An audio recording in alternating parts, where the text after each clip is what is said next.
Rain drummed against the window, each drop a small percussion on glass that began its life as sand.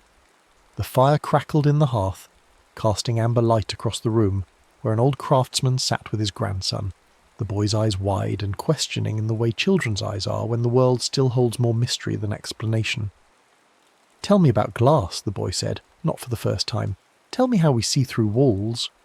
The old man smiled, the kind of smile that carries decades of knowing things deeply, of understanding not just what happens but why. He reached for a small clear pane resting against the stone hearth, turned it in the firelight so the boy could watch flames dance through it undistorted, and began to speak in a voice worn smooth by years of teaching. "Glass begins," he said, "as the most ordinary thing in the world. Sand. Silica. The stuff that gathers between your toes at the shore and fills hourglasses and makes grit when the wind blows hard across dry places. But sand, for all its simplicity, carries within it a secret. It wants to be something else.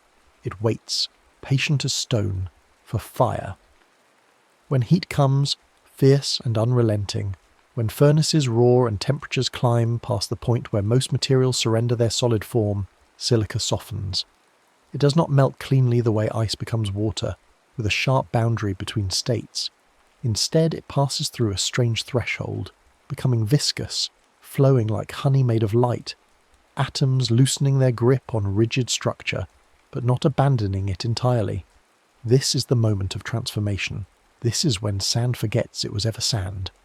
If you cool it slowly, the boy's grandfather continued, those atoms will find their way back to order. They will arrange themselves in crystalline patterns, neat rows and regular spacing, the architecture of most solids. But if you cool it fast, if you trap it in that liquid-like arrangement before it can organize itself, something stranger happens. The atoms freeze in disorder. They lock into an amorphous solid, neither truly liquid nor properly crystalline, caught between states like a bird suspended in amber. This confusion, this arrested chaos, is what makes glass transparent. The boy frowned, puzzling over this. But why can we see through it? Because the old man said, of what light is and what atoms do. Light is energy travelling in waves, and when it meets matter, it asks a question. Can I pass? The answer depends on the electrons that orbit every atom, those tiny charged particles that dance in specific shells around nuclei. In most materials, visible light carries just the right energy to excite those electrons, to make them jump from one state to another. When that happens, light is absorbed, turned into heat or other forms of energy, and nothing passes through. The material is opaque, but silica's electrons are stubborn. They need very specific energies to jump, energies higher than what visible light carries, so when ordinary light strikes glass, the electrons look at it, consider it, and decline to respond. The light waves pass through mostly unmolested, travelling through the frozen disorder of atoms as if through empty space. This is transparency. This is the trick of seeing through walls. Yet not all glass is perfectly clear, the craftsman added, holding the pane closer to the fire so the boy could see faint traces of colour at its edges. Impurities change everything. A trace of iron, even a fraction of a percent, and glass blushes green like spring leaves. Selenium warms it to amber. Cobalt turns it the deep blue of twilight. Ancient glassmakers learned these things slowly, mixing metal oxides into their melts, discovering that beauty and function could be tuned by recipe and ritual. Modern makers purify their silica, chase out the iron, control every variable until glass becomes ultra-clear, almost invisible, a window that admits light without confession. The boy touched the pane, felt its coolness, its hardness. When did people learn this? Long ago, the old man said, though not as long ago as you might think. Glass existed before humans understood it. Natural glass formed when lightning struck sand, when volcanoes cooled too quickly, when meteor impacts melted and froze Earth in microseconds. Obsidian, that black volcanic glass, was one of the first tools, sharper than flint, prized for blades and arrowheads. But making glass deliberately, controlling its birth, that took centuries. The first glass was rare. Ancient peoples in Mesopotamia and Egypt made beads and small vessels, glossy glazes for pottery and jewellery. These were precious things, coloured bright and worn by priests and kings. No one lived behind glass windows. No one looked through glass to watch rain fall on distant hills. The The skill was too difficult, the material too temperamental, the cost too high. Then came the Romans, and with them a revolution. Someone discovered glass blowing, that marriage of lung power and molten material. A craftsman would gather a blob of softened glass on the end of a hollow tube, place lips to the cool end, and blow. The glob would expand, thinning into a bubble, a sphere, a vessel. Shapes that once took hours of grinding and polishing now emerged in minutes. Suddenly glass could be made quickly, cheaply, scaled to meet demand. Bottles proliferated. Small windows appeared, not in homes but in bathhouses and temples, tiny discs or thick lenses set into walls like jewels in a crown. But flat panes, real windows, those remained elusive. Medieval glassmakers developed methods born of ingenuity and constrained by physics. In the crown glass method, a craftsman would blow a large bubble, then spin it while reheating, using centrifugal force to flatten it into a disc.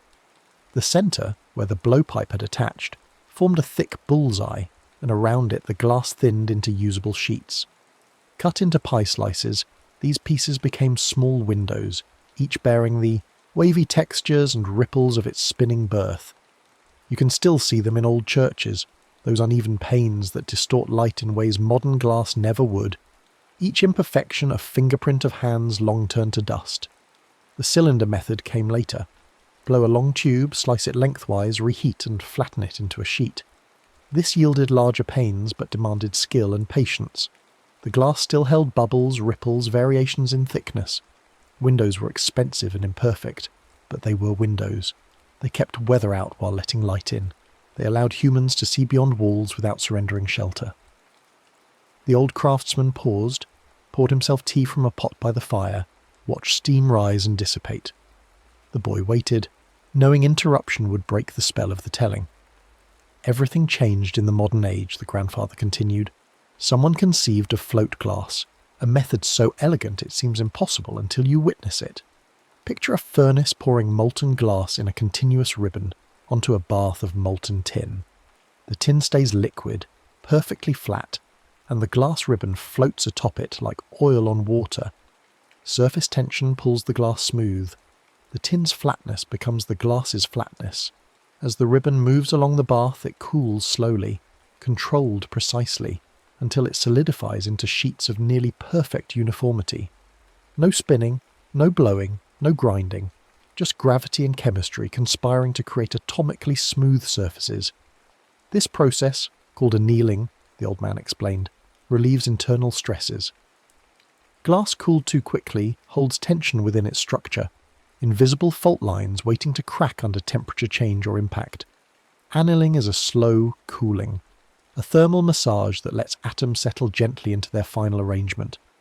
The result is glass that can be cut, transported, installed without shattering at the first rough handling. Most windows today are made this way. The panes are so uniform we forget they are there at all. But not all glass serves the same purpose, he continued. Some must be stronger, tougher, safer. Tempered glass achieves this through controlled violence. Heat a pane until it softens, then blast its surfaces with cold air. The exterior cools and contracts while the interior remains hot. When the interior finally cools, it pulls against the already solid surface, creating compression on the outside and tension within. This pre-stress makes the glass much stronger, able to withstand impacts that would shatter ordinary panes.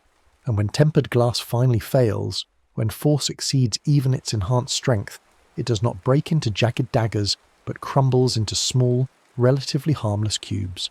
This is safety by design, failure mode engineered to protect. Laminated glass takes a different approach, the grandfather said, picking up another sample from the collection near the hearth. 2 sheets of glass with a plastic layer sandwiched between them. When something strikes it, the glass may crack, but the plastic holds the shards in place like a spider's web after rain. Car windshields are made this way. In an accident, the glass spiderwebs but stays intact, protecting passengers from flying fragments. The plastic layer also blocks ultraviolet light, that invisible wavelength that fades fabrics and burns skin. Sometimes protection comes not from hardness, but from connection. The boy's eyes had drifted to the window, watching rain streak down the pane. Can glass bend light too? Yes, the old man said with quiet enthusiasm. Glass that bends light becomes a lens. curve the surface and light paths change. A convex lens, thicker in the middle than at the edges, converges light rays to a focal point. Hold one in sunlight and it can start a fire. Put one before your eye and distant things appear closer, sharper, magnified. A concave lens, thinner in the middle, spreads light apart, makes things appear smaller, corrects certain kinds of blurred vision. But simple lenses have flaws. Light of different colours bends by different amounts as it passes through glass, a phenomenon called chromatic aberration. A single lens might bring red light to focus at one distance and blue at another, creating coloured fringes around images. Different wavelengths travel at slightly different speeds through glass, their refractive indices varying subtly. To correct this, lens makers stack multiple elements with carefully chosen glass types.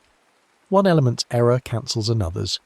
Telescopes and microscopes are not single lenses, but careful stacks of compromises, each element chosen to minimise distortion, to render the world clearly across the entire spectrum of visible light. Coatings add another layer of control, the craftsman continued. Thin films, just nanometers thick, deposited on glass surfaces with exquisite precision. These films exploit interference, the way light waves can add or cancel depending on their alignment. A properly designed anti-reflective coating makes destructive interference occur at reflected wavelengths while allowing transmitted light to pass unhindered. The result is glass that seems to disappear, that admits light with minimal loss to reflection. Camera lenses, eyeglasses, museum display cases all benefit from these invisible layers. Mirror coatings do the opposite, maximizing reflection. Aluminum or silver deposited on glass, sometimes protected by multiple dielectric layers, can reflect more than 99% of incident light. The glass serves as a substrate, keeping the reflective metal flat and protected. Without the glass, the metal would warp, tarnish, scratch. With it, mirrors can be made large and precise enough to gather starlight from across the universe. Which brings us to an interesting distinction, the old man said. Household mirrors reflect light off a second surface. The reflective metal sits behind the glass, protected by paint and backing materials. When you look into such a mirror, light passes through the glass, bounces off the metal, passes back through the glass to reach your eye. This creates a tiny offset, a faint double image if you look closely. For most purposes, this matters not at all, but in telescopes and scientific instruments, even this small imperfection cannot be tolerated. First surface mirrors place the reflective coating on top of the glass, exposed to air. Light bounces directly without passing through glass twice. There is no ghosting, no offset, no distortion. The trade-off is fragility. The coating scratches more easily, requires careful handling, must be cleaned with methods gentler than those used on ordinary mirrors. The boy absorbed this, then asked, "What about coloured glass? Why do some windows look green or blue?" "Metal oxides again," the grandfather said. "Bronze tints come from iron and sulphur. Grey from cobalt and iron. Blue from cobalt alone. Green from chromium or more iron. These tints serve function as well as aesthetics. Darker glass reduces glare, provides privacy, controls solar heat gain in buildings. On the opposite end, low iron glass removes that faint green tint, visible in ordinary clear glass when you look at an edge. Museums use low iron glass for display cases because it renders colours more faithfully, does not add its own tint to artwork or artefacts. Modern buildings often use low emissivity coatings, usually called low E, which reflect infrared wavelengths while remaining transparent to visible light. Heat from the sun, heat from indoor sources, both carry significant infrared energy. A low E coating bounces this heat back, keeping buildings cooler in summer and warmer in winter. The glass looks normal to human eyes, but acts as a thermal barrier to wavelengths we cannot see. Strength remains a concern, the craftsman continued, setting down his tea. Glass is theoretically very strong. The bonds between atoms can withstand enormous stress, but in practice, glass is brittle and seemingly fragile. Why the discrepancy? Flaws.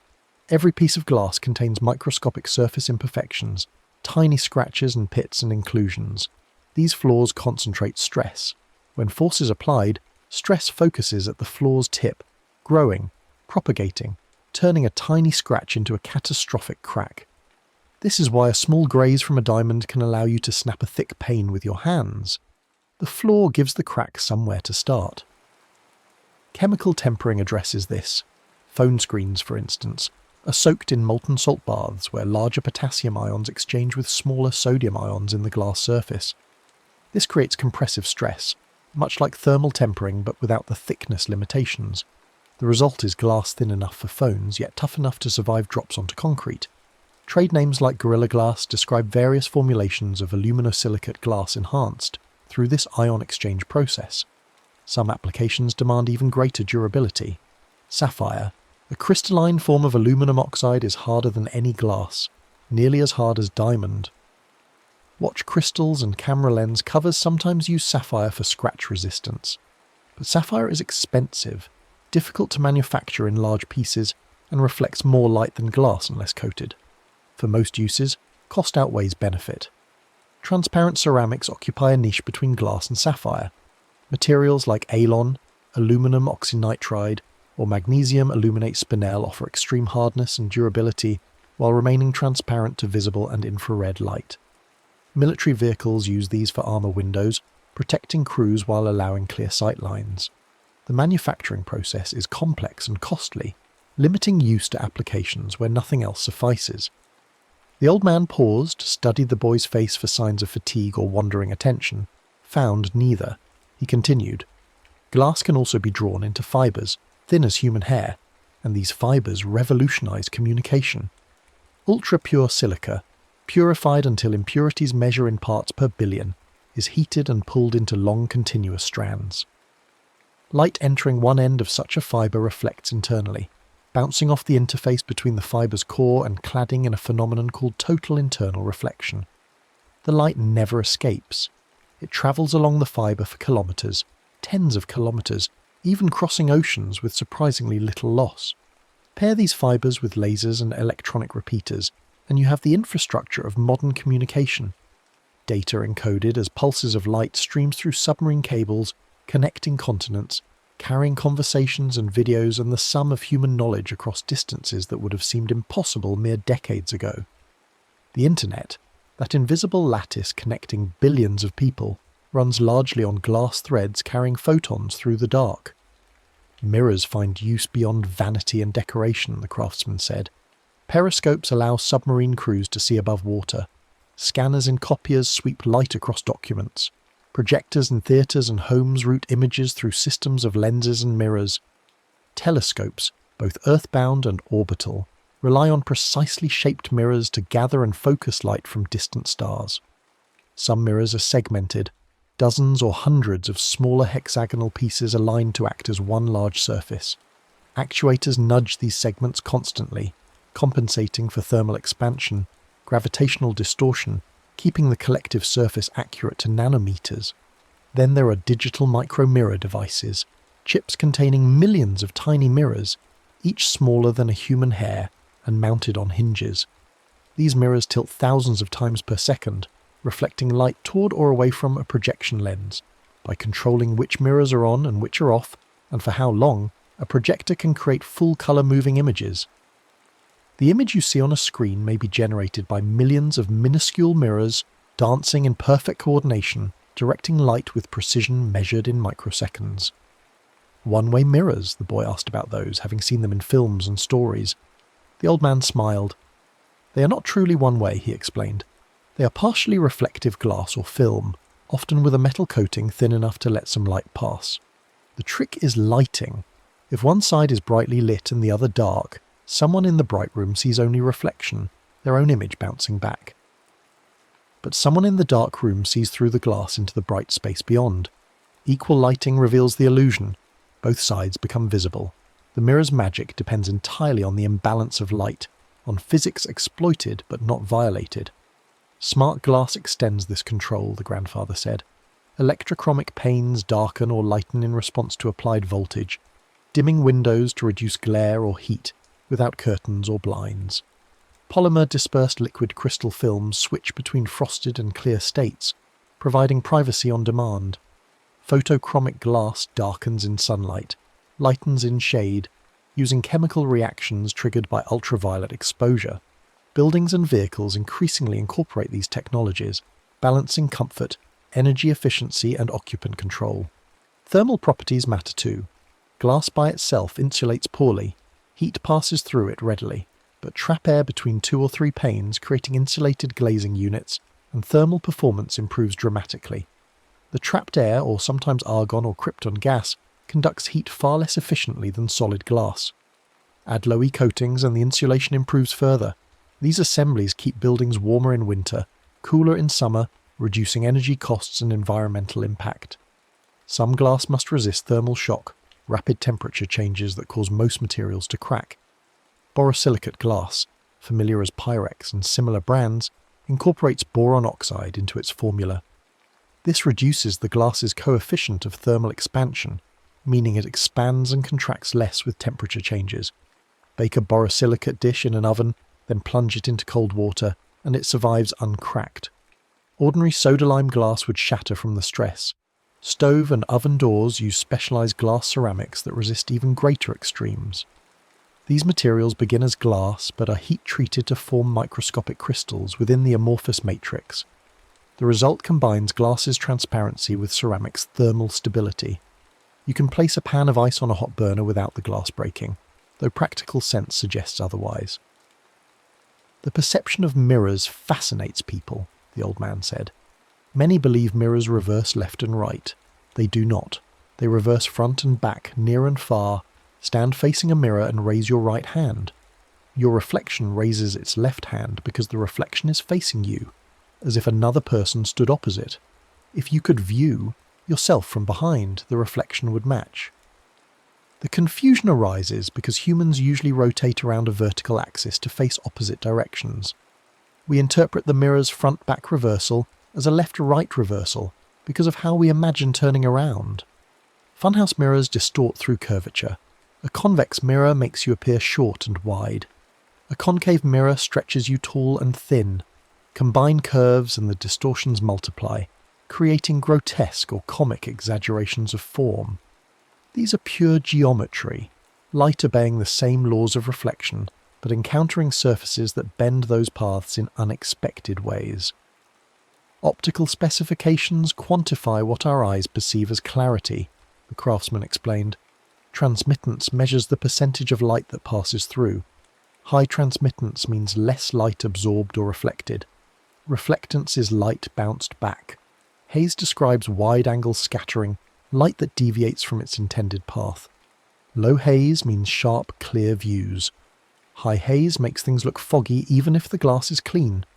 Museums demand high transmittance and low haze for display cases, ensuring viewers see artifacts as accurately as possible without the glass asserting its presence. Glass appears in art, in sound, in ways that transcend its utilitarian origins. Stained glass transforms churches into light symphonies, sunlight filtering through coloured panes to paint walls and floors with shifting hues. Each piece is selected for colour and texture, assembled into narrative scenes or abstract patterns, held together with lead came, a network of metal channels that frame and support. Blown glass freezes motion, captures air and form in solid transparency. A glass blower gathers molten material, inflates and shapes it, perhaps adds colour, twists and pulls and cuts, all while the piece remains hot enough to move but cool enough to hold shape. The finished work, a vase or sculpture or ornament, preserves that moment of formation, the dance between heat and control made permanent. Glass makes music too. The glass harmonica, invented in the 18th century, consists of nested glass bowls mounted on a spindle. The player wets their fingers and rubs the rims as the spindle rotates, producing pure tones that seemed unearthly to first listeners. Glass harp performances use wine goblets filled with varying water levels, each tuned to a different pitch, played by tracing wet fingers around rims. The music is ethereal, fragile, a reminder that glass can sing as well as shelter. Safety and failure modes shape how glass is used, the old man continued. Annealed glass, the ordinary kind, breaks into long shards radiating from the impact point. Radial cracks run outward. Concentric cracks circle the impact, mapping the release of stored energy. These shards are dangerous, capable of causing serious injury. Designers avoid annealed glass in locations where breakage might harm people. Tempered glass shatters into small cubes, less, likely to cause deep cuts. Laminated glass holds together like a spider web, panes cracked but still in place. Choosing the right glass means choosing the right failure mode, engineering safety into the material itself. Recycling glass is remarkably efficient, the craftsman said. Crushed recycled glass, called cullet, lowers the melting temperature required to make new glass, saving energy. Clear cullet produces clear glass. Mixed cullet yields coloured glass, the combined tints blending into browns and greens. Bottles, jars, windows, all can be recycled repeatedly with minimal loss of quality. The same silica that began as sand, transformed into glass, used and discarded, can be reborn again and again. Telescopes demand glass at its most exacting. The mirrors in great observatories must be shaped to tolerances measured in wavelengths of light. Any deviation distorts the image, blurs stars into smears. Some mirrors are single pieces, tons of glass cast and ground into parabolic perfection. Others are segmented, honeycombs of hexagons aligned by computer-controlled actuators. Coatings must be renewed periodically as they degrade. Dust is an eternal enemy, even a thin layer scattering and absorbing precious photons. Cleaning such mirrors is a ritual of care, using methods that remove contamination without scratching delicate surfaces. Space telescopes escape atmospheric distortion but face their own challenges. Launching such instruments subjects them to vibration and acceleration. Mirrors must be light yet rigid. Some are made from materials that barely expand with temperature, maintaining shape as the telescope moves between sun and shadow. Others use active cooling or heating to stabilize temperatures. Every component is tested exhaustively, because there is no second chance. Once in orbit, the telescope must function perfectly, or years of work and billions in investment become orbital debris. Everyday demonstrations reveal glass's nature gently, the old man said. Place a coin behind low-iron glass and behind ordinary glass. The low-iron version shows the coin's true colours, the ordinary glass adds a green tint. Put a drop of water on a scratched lens and the scratch vanishes temporarily, the water's refractive index matching the glass closely enough to fill the scratch and make it optically invisible. Breathe on glass treated with anti-fog coating, and the moisture spreads into a thin, even film rather than beading into droplets that scatter light. These small tricks demonstrate principles without equations, making the invisible visible. The boy looked out the window again, rain still falling, the glass between him and the storm doing its quiet work. "We see through sand," he said slowly, testing the words. "Yes," the old man said. "Sand heated until it forgets order, cooled before it remembers, shaped by human hands and human need. We live surrounded by glass, so common we forget its strangeness. Windows, screens, lenses, bottles, fibres, mirrors, all of them silica transformed, all of them shaping light to serve us. Glass sits between us and the world," the craftsman continued, his voice soft now, the fire burning lower. "It keeps weather out but lets light in. It bends light to correct our vision, to magnify the small and bring near the distant. It carries our voices and data across oceans as pulses of light in fibres thinner than cobwebs. It reflects our faces back to us, sometimes truthfully, sometimes distorted by design. It protects us, contains our food and drink, decorates our spaces, enables our science. And it does all this quietly, nearly invisibly, asking nothing in return. When glass is working well, you do not notice it. You see through it to what lies beyond. Only when it breaks, or fogs, or distorts do you remember it is there at all." The rain began to soften, individual drops becoming mist. The fire crackled and settled. The boy touched the pane again, this time understanding what he held. Not just a thing, but a transformation. Not just matter, but light made manageable. "Will you teach me to make it?" he asked. The old man smiled. "Yes," he said, "but first you must understand sand, and fire, and patience. Glass does not hurry. It flows in its own time, cools at the pace physics dictates, cannot be rushed without cost. You will learn to watch temperature, to judge viscosity by eye and feel, to know when to blow and when to let it rest. You will burn yourself, cut yourself, fail more than you succeed at first. But in time, if you persist, you will coax sand into transparency, shape light itself, hold in your hands something that was once only grains scattered by wind." The boy nodded, solemn now, sensing the weight of what he had asked. The old craftsman rose, moved to the window, placed one weathered hand flat against the cool glass. Beyond, the world emerged from rain, colours brightening as clouds thinned. Light shifted, angles changed, and for a moment the glass caught the low sun, flaring gold before returning to transparency. "This is the work," the old man said quietly, "to make something that disappears, to craft a barrier that permits passage, to freeze disorder into clarity, sand learning to pass light, silver learning to send it back, the simplest way to see, made near invisible by design." Outside, the rain stopped entirely. A bird called. The glass, having done its work through the storm, stood silent and clear, waiting for the next weather, the next need, the next moment when humans would look through it and forget it was there at all. "The next story is about to begin. Please relax and enjoy. Begin with the earth itself. Beneath your feet, beneath the leaf litter and the topsoil, beneath the roots of oak and pine, there exists a network older than empires. It is not a brain, though it thinks in its own way. It is not a society, though it cooperates beyond anything humans have managed. It is mycelium, the hidden body of the fungus, and it has been here, silent and patient, long before the first human eye opened to wonder. A mushroom, the part we see, is merely the fruit. The organism itself lives below, spreading in threads finer than hair, weaving through darkness, trading sugars with tree roots, breaking down the dead into nourishment for the living. This is the work of fungi, quiet, essential, invisible. The mushroom rises only briefly, a messenger sent up to scatter spores, then collapses back into soil and memory. Species number in the thousands.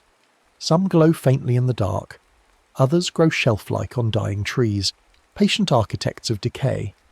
Some are prized by chefs, their flesh nutty and dense. Others will kill you, shutting down your liver cell by cell, offering no antidote, no reprieve. And some, a small collection scattered across continents, contain molecules that, when consumed, alter the very texture of consciousness itself. These are the psilocybin mushrooms, small, unassuming, brown-capped or blue-bruising, growing in meadows and forests, on wood chips and dung. They do not advertise their power, they simply grow, reproduce and wait. What they wait for, no one can say. Perhaps nothing, perhaps everything. The fungus does not know it is psychoactive. It produces psilocybin as we produce bile or tears, a biochemical fact, not a philosophy. Yet this molecule, this arrangement of carbon and nitrogen and hydrogen, fits into human neurology like a key into a lock that evolution never intended to open. Let us speak plainly of chemistry. Psilocybin is a prodrug, a compound that becomes active only after the body transforms it. When ingested, enzymes in the gut and liver remove a phosphate group, and what remains is psilocin, the molecule that crosses into the brain and begins its work.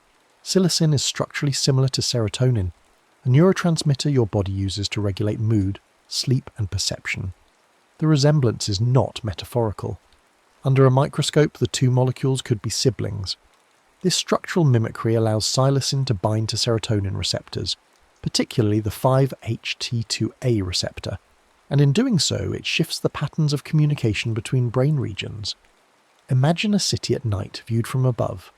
Normally traffic flows along established routes, highways bright with headlights, neighbourhoods dimly connected, certain districts speaking mostly to themselves. The default mode network, a collection of brain regions active during rest and self-reflection, hums along its usual pathways. The visual cortex processes input. The prefrontal cortex plans and judges. Each network knows its role. Now, imagine that traffic signals change. New roads light up. Neighbourhoods that rarely communicated suddenly exchange information. The default mode network, which typically maintains your sense of self, your autobiography, your boundary between me and not me, quiets. Other networks, visual, auditory, emotional, begin to crosstalk in unusual ways. This is what imaging studies suggest happens during a psilocybin experience. Increased global connectivity, decreased activity in the brain's conductor. The result is not chaos, but a different order, a temporary rewiring that some describe as liberating, others as disorienting, and most as profound. The molecule does not create meaning. It creates conditions. What happens within those conditions depends on 1,000 variables: the person, the place, the moment, the intention. Chemistry is only the opening of a door. What lies beyond the threshold cannot be reduced to receptor binding, though it begins there. Within hours, the silicon is metabolized and excreted. The receptors return to their baseline sensitivity. The traffic patterns of the brain re-establish their familiar routes. But something, often, has shifted. Memory has encoded the experience. Perspective has tilted even slightly. The door, though closed, is remembered. The relationship between humans and psychoactive mushrooms stretches back into the shadows of prehistory, where evidence becomes symbol and symbol becomes speculation. We must tread carefully here, acknowledging what we know and confessing what we merely guess. In the highlands of Mesoamerica, the Aztec and Maya spoke of Tiananacatl, flesh of the gods, a term Spanish chroniclers recorded with a mixture of fascination and horror. Bernardino de Sahagún, a Franciscan friar writing in the 16th century, described mushrooms consumed at feasts, leading to visions, laughter, weeping, and revelations. His tone was one of concern. The Church saw in these practices a rival claim to the divine, an unmediated communion that bypassed priest and sacrament alike. Stone sculptures from Guatemala, dated to 1000 BCE or earlier, depict figures with mushroom-like caps rising from their heads or shoulders. Are these literal mushrooms or symbolic crowns? The question remains open. Interpretation runs ahead of evidence, as it often does when the past is silent and the present is eager for meaning. Further north, in the regions that would become the southwestern United States, rock art sometimes includes forms that resemble mushrooms, or perhaps not. Scholars disagree, and the artist left no commentary. Absence of evidence is not evidence of absence, but neither is resemblance proof of practice. Across the ocean, in Siberia, the Koryak and Chukchi peoples gathered Amanita muscaria, the red and white fly agaric mushroom, during winter ceremonies. Reindeer consumed them. Humans consumed reindeer urine, which filtered the toxic compounds while preserving the psychoactive ones. Ethnographers recorded these practices in the 19th and 20th centuries, though by then contact with Russian Orthodox Christianity and Soviet authority had already altered or suppressed many traditions. In Europe, whispers and fragments, fairy rings and folk prohibitions, mushrooms associated with madness or enchantment, ergot poisoning mistaken for witchcraft, psilocybin species growing in English meadows unrecognised. The mycelial network of culture spreads quietly, and not all threads are visible from above. What unites these scattered examples is not a single tradition, but a recurring pattern. Societies encountering altered states and building frameworks, ritual, mythological, communal, to contain and interpret them. The mushroom does not teach, it catalyses. Humans, faced with unusual perception, reach for story and structure to make sense of the unsensible. We should be cautious. To romanticize these practices is to flatten their complexity. To dismiss them as primitive superstition is to ignore their sophistication. Somewhere between reverence and skepticism lies a more honest acknowledgement. People have long sought meaning in unusual states, and mushrooms have been one doorway among many. When a human ingests a molecule that alters perception, what happens next depends enormously on context. The molecule is neutral, the mind is not. Into this gap, cultures have poured ritual, the architecture of meaning that transforms chemistry into ceremony. Consider the Mazatec velada, a healing ritual documented in Oaxaca, Mexico in the mid-20th century. The ceremony occurred at night, in darkness or by candlelight. The healer, often a woman, a curandera, prepared the mushrooms, sometimes grinding them, sometimes serving them whole. Participants fasted beforehand. The space was prepared, clean, quiet, safe. Intentions were spoken aloud, healing for a sick child, clarity about a difficult decision, reconciliation with a departed ancestor. Once the mushrooms were consumed, the curandera began to sing. These were not performances but navigational tools, rhythms and melodies that provided structure when her interior experience became formless. The songs named spirits described journeys, called for protection. They were maps sung into being, and those who listened could orient themselves by the sound even when sight became strange. Hours passed. Participants lay down, closed their eyes, or sat in silence. The curandera watched, attended, adjusted. If someone grew fearful, she sang them back to calm. If someone needed to speak, she listened. The role was not to direct the experience, but to hold the space. A function part therapist, part priestess, part witness. At dawn, the ceremony ended. Participants returned to ordinary consciousness slowly, like divers ascending in stages. Integration began immediately. What was seen? What was felt? What does it mean for the life that continues beyond this night? The ritual did not end with the molecules, metabolism. It extended into interpretation, application, and community acknowledgement. This pattern, preparation, intention, guided experience, and integration, appears across cultures and centuries. In the Native American church, peyote ceremonies follow a similar structure: fasting, prayer, song, drumming, a night-long vigil, and morning resolution. In Amazonian ayahuasca traditions, the curandero sings icaros, protective melodies that guide participants through visions. In Bwiti ceremonies in Gabon, iboga is consumed within a tightly structured initiation that may last days, surrounded by elders and accompanied by music. The common thread is not the molecule, but the container. Unusual states, these societies understood, are powerful but not inherently meaningful. Meaning is constructed through intention, safeguarded through structure, and validated through community. The mushroom opens the door. The ritual ensures that what enters and exits does so with care. Modern culture in many places lost these containers. Psychedelics, when they returned in the 20th century, often arrived without ritual, without elders, without the accumulated wisdom of safe passage. The results were sometimes transcendent, sometimes disastrous, and often somewhere in between. Raw experiences looking for a framework that no longer existed. The Western re-encounter with psilocybin mushrooms began not with scientists but with travellers.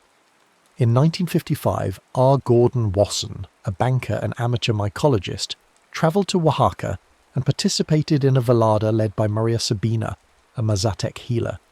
He returned to New York and published an account in Life magazine in 1957, introducing millions of readers to the idea that mushrooms could occasion mystical experiences. The article was sensational in both senses, widely read and inflammatory. Within years, seekers flooded into Oaxaca, disrupting traditions, disrespecting boundaries, and turning sacred ceremony into tourist curiosity. Maria Sabina later expressed regret, saying that the mushrooms lost their power when treated as entertainment rather than medicine. The cost of publicity is often invisibility, the quiet truth drowned out by noise. But Wasson's account also reached scientists. Albert Hofmann, the Swiss chemist who had synthesized LSD, isolated and identified psilocybin and psilocin in 1958. For the first time, the active compounds could be studied in controlled doses, independent of mushroom variability. Research began at Harvard, Johns Hopkins, and other institutions, exploring therapeutic potential for alcoholism, depression, and end-of-life anxiety. Then came Prohibition. By the early 1970s, cultural panic over psychedelics, fueled by recreational misuse, media sensationalism, and political opportunism, led to their classification as Schedule I substances in the United States and similar restrictions worldwide. Research halted, funding vanished. For 2 decades, the conversation went underground or silent. The resurgence began quietly in the 1990s. A few researchers, undeterred by stigma and bureaucratic obstacles, obtained permission to restart clinical trials. At Johns Hopkins, Roland Griffiths and colleagues designed rigorous studies, double-blind, placebo-controlled, with careful screening and trained facilitators. Participants were healthy volunteers or patients with treatment-resistant depression, cancer-related anxiety, or addiction. The studies found consistently that psilocybin, when administered in supportive settings with psychological preparation and follow-up, produced significant and sustained improvements in mood, anxiety, and quality of life. Participants often described their sessions as among the most meaningful experiences of their lives, comparable to the birth of a child or the death of a parent. Brain imaging confirmed changes in network connectivity. Questionnaires measuring mystical type experiences scored high. These were not miracle cures. Some participants had difficult sessions, benefits varied, not everyone responded, but the signal was clear enough to attract funding, replicate findings, and shift regulatory attitudes.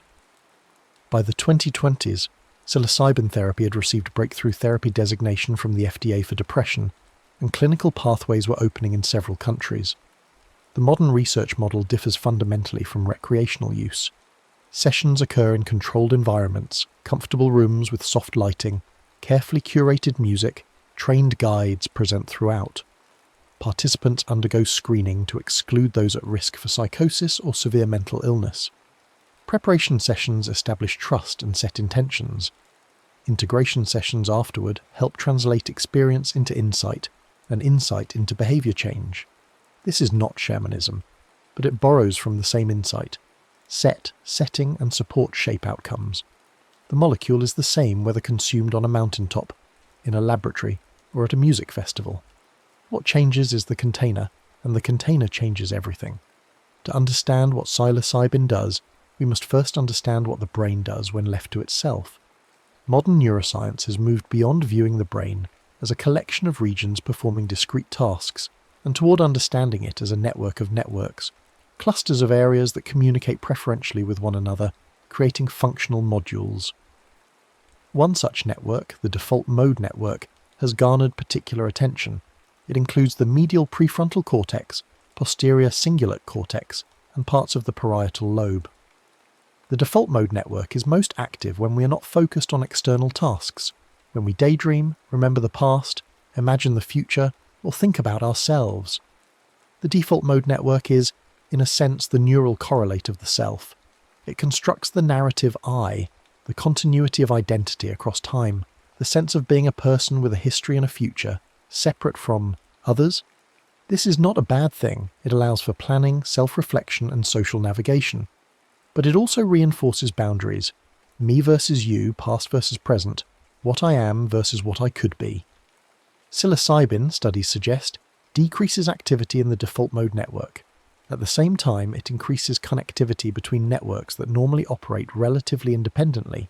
Visual and auditory areas start talking to emotional centers. Memory regions sync with sensory input. The brain becomes less modular and more globally integrated. Subjectively, this manifests in several ways. The boundary between self and world softens.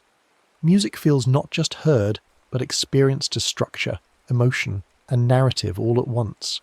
Memories surface with unusual vividness and emotional weight. Thoughts lose their linear quality and become associative, metaphorical, imagistic. People report ego dissolution, a term that sounds alarming but describes something often felt as relief. The constant, narrating, judging I quiets. What remains is awareness without a fixed center, perception without the perceiver, or a perceiver so diffused into experience that the boundary between observer and observed becomes porous. This is not psychosis.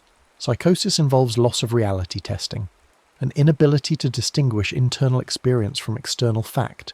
Psilocybin users, even during profound experiences, generally retain an understanding that the state is temporary and caused by a substance. They can, if needed, communicate and respond to their environment. The shift is in salience, not insanity. Imaging also shows increased connectivity between the visual cortex and other areas, which may underlie the geometric hallucinations often described. Tessellations, fractals, spirals, lattices, and symmetries that seem to arise from the architecture of perception itself. These patterns are not random but reflect how the visual system organizes information. Edges, contrasts, repetitions, normally suppressed or ignored, now vividly foregrounded. The lasting effects, improved mood and reduced anxiety reported weeks or months later, remain partially mysterious. One hypothesis is that the temporary disruption of rigid patterns allows new connections to form. Depression and addiction are in part diseases of fixed perspective, rumination loops, entrenched habits, narratives that no longer serve but cannot be escaped. Psilocybin may act as a kind of neural reset, not erasing patterns but loosening them, creating plasticity that makes change possible. But this is still hypothesis. The brain is not a computer to be rebooted, and metaphors mislead as often as they clarify. What we know is that something shifts, in networks, in narratives, in the felt sense of possibility. Why these shifts sometimes persist and sometimes fade remains an open question, one that science is still learning to ask properly. 3 words appear again and again in both traditional and modern. Context for psychedelic use: set, setting, and intention. They sound simple, almost trivial, yet they represent a distillation of centuries of accumulated wisdom about how to navigate altered states safely and meaningfully. Set refers to mindset, the psychological, emotional, and cognitive state a person brings into the experience. Are they anxious or calm, curious or fearful, grieving or celebratory? The molecule will amplify what is already present. A person in quiet curiosity may encounter wonder. A person in unresolved trauma may encounter that trauma, vividly and unavoidably. Preparation, therefore, matters. In clinical trials, participants meet facilitators multiple times before the session, building trust, discussing intentions, exploring fears, and clarifying what they hope to learn or heal. This is not indoctrination but grounding, a reminder that difficult moments may arise and that they can be met with breath, presence, and support. Setting refers to the physical and social environment. Is the space safe, comfortable, and free from interruption? Is lighting soft or harsh? Is the music carefully chosen or chaotic? Are trusted people present, and do they understand their role as witnesses rather than directors? In traditional ceremonies, setting is crafted with immense care. Participants gather at dusk in a prepared space, often circular, with symbolic objects, candles, icons, instruments, arranged to communicate safety and intention. Modern clinical settings echo this. Comfortable couches, warm blankets, eye shades to turn attention inward, and playlists that move through stages mirroring the arc of the experience. Rising, peaking, integration, and return. The presence of guides is crucial. Their role is not to interpret or instruct, but to hold space, to remain calm when the participant is not, to offer reassurance without intrusion, to trust the process. Good guides know that the most helpful intervention is often silence, or a single sentence spoken at the right moment. You are safe. Let go. Trust. Intention is perhaps the most subtle of the 3. Why is this person here? What question are they bringing? What do they hope to understand, release, or transform? Intention is not a demand. Psilocybin does not respond to commands, but a compass. It orients attention without dictating destination. In Mazatec tradition, participants state their intention before consuming the mushrooms. I seek healing for my son, or I need guidance about this conflict. The healer listens, and the songs she sings later echo these themes, weaving intention into the fabric of the experience. The mushrooms, it is believed, hear the intention and respond, not magically, but because intention shapes attention and attention shapes experience. In clinical settings, intention is articulated in preparation sessions. I want to understand my depression. I need to let go of my fear of death. I want to reconnect with my capacity for joy. These intentions are revisited during integration, becoming lenses through which to interpret what unfolded. Together, set, setting, and intention form a container strong enough to hold the unknown. Without them, the same molecule can lead to confusion, fear, or harm. With them, even difficult experiences can become transformative. The chemistry is the catalyst. The container is the crucible where transformation occurs. How does one describe the indescribable? Language evolved to navigate the everyday, objects, actions, social exchanges, not to capture states where subject and object dissolve, where time becomes elastic, and where emotion arrives in waves too large for single words. Yet people try. Across centuries and cultures, certain themes recur in reports of psilocybin experiences, even when the experiencers have no prior knowledge of what others have described. This consistency suggests that the effects, while subjective, are not arbitrary. Visual phenomena are among the most reliably reported. With eyes closed, geometric patterns emerge: grids, spirals, fractals, mandalas, tessellations. These are not hallucinations in the sense of seeing things that are not there, but alterations in how the visual system processes information. The patterns are often described as intricate, beautiful, and imbued with a sense of significance, though what they signify remains mysterious. With eyes open, surfaces breathe, textures become more vivid, colours intensify or shift. Faces may appear to morph subtly, revealing emotions or archetypes beneath the familiar. Nature, trees, water, sky, often feels alive in a way difficult to articulate, as though consciousness extends beyond the merely human. Time, many report, becomes strange. A moment stretches into eternity, an hour passes in seconds. This is not metaphorical. The brain's usual sense of temporal flow, maintained by memory, prediction and routine, loosens. Without the default mode network anchoring experience in narrative time, the present expands, becomes all there is. Emotionally, experiences range widely. Some report profound joy, love and gratitude, a sense of being held by something larger than themselves, whether they name it God, nature or the cosmos. Others encounter grief, fear or regret, revisiting losses or traumas with an intensity that can be overwhelming but also clarifying. Laughter is common, tears are common, and sometimes both arrive at once, indistinguishable. A recurring theme, especially in higher dose experiences, is what researchers call mystical type experiences, scored using standardized questionnaires. These include a sense of unity or oneness with all things, transcendence of time and space, deeply felt positive mood, sacredness, ineffability, the sense that words fail, and paradoxicality, holding contradictory truths simultaneously. Such experiences are not unique to psilocybin. They are reported in meditation, near-death experiences, prayer, childbirth, and spontaneous peak moments. What psilocybin does is reliably and predictably occasion them in a significant percentage of users, particularly when conditions are supportive. Another common theme is encounter, meeting entities, presences, or archetypes.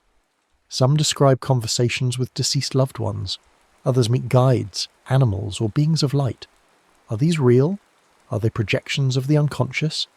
The question is less interesting than the fact that the encounters feel real, and their messages, often simple, often kind, can have lasting impact. Many report insights, sudden clarity about relationships, habits, life direction, or purpose.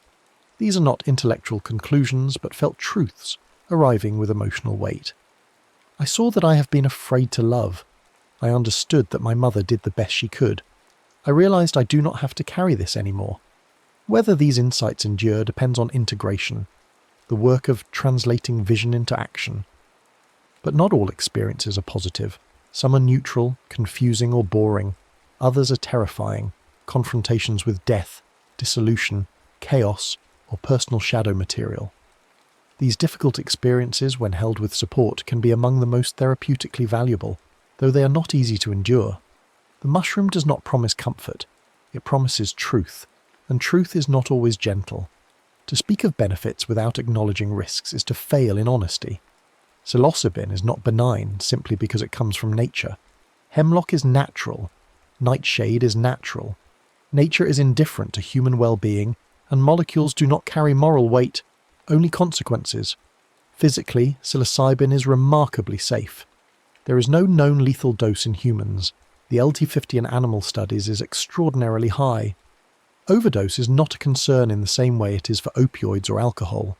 Psilocybin is not addictive. Tolerance develops quickly and fades within days, discouraging frequent use. It does not damage organs with repeated use, but psychological risks are real and non-trivial.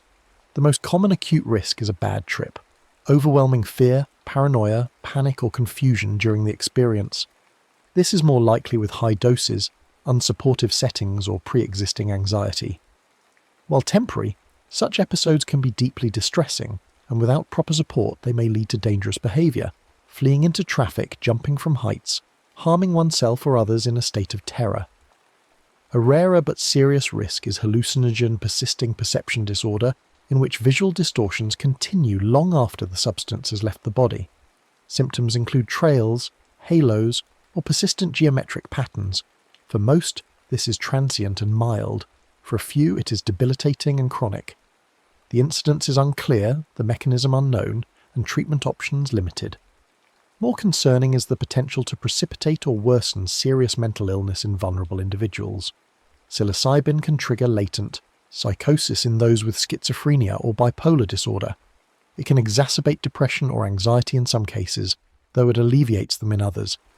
Screening is essential, and even with screening, risk cannot be entirely eliminated. Certain medications are dangerous to combine with psilocybin. Monoamine oxidase inhibitors, used for depression, can lead to serotonin syndrome, a life-threatening condition involving fever, agitation, and muscle rigidity. Lithium, used for bipolar disorder, has been associated with seizures when combined with psychedelics. SSRIs may blunt effects, or in rare cases interact dangerously. Medical oversight is not optional. Legal risks also exist. In most jurisdictions, psilocybin remains a controlled substance. Possession, cultivation, or distribution can result in criminal charges, incarceration, and lasting legal consequences. Decriminalization efforts are expanding, but they are patchwork, inconsistent, and subject to change. Legality is not morality, but consequences are real regardless of one's philosophical stance. Finally, there is the risk of harm from impure or misidentified substances. Street psilocybin may be contaminated or mislabeled. Mushrooms gathered in the wild may be misidentified, leading to poisoning. This is not a theoretical concern. People die every year from consuming toxic mushrooms they believe to be psychoactive. Expertise in mycology is specialized and essential. Confidence is not competence. The responsible position is clear. These substances carry risk. They are not for everyone. They are not to be used casually, frequently, or without care. They demand respect, preparation, and, ideally, guidance. To pretend otherwise is to invite harm. Under the hush of rain, picture a forest floor, threads passing sugars and signals between roots, fruiting bodies rising after a storm, spores drifting like quiet thoughts. Whatever one's view of psychedelic mushrooms, sacrament, tool, or topic for study, the calm truth remains. A small organism can open very large questions, best approached with respect, caution, and care. The fungus does not judge our uses or misuses. It simply grows, fruits, and returns to the soil, part of the great cycle that predates and will outlast all human meaning-making. In the end, perhaps the deepest lesson is not about visions or therapy or altered states, but about humility, the recognition that we are not separate from nature but woven into it, participants in exchanges we barely understand, walking briefly through a world far older and stranger than our stories can contain.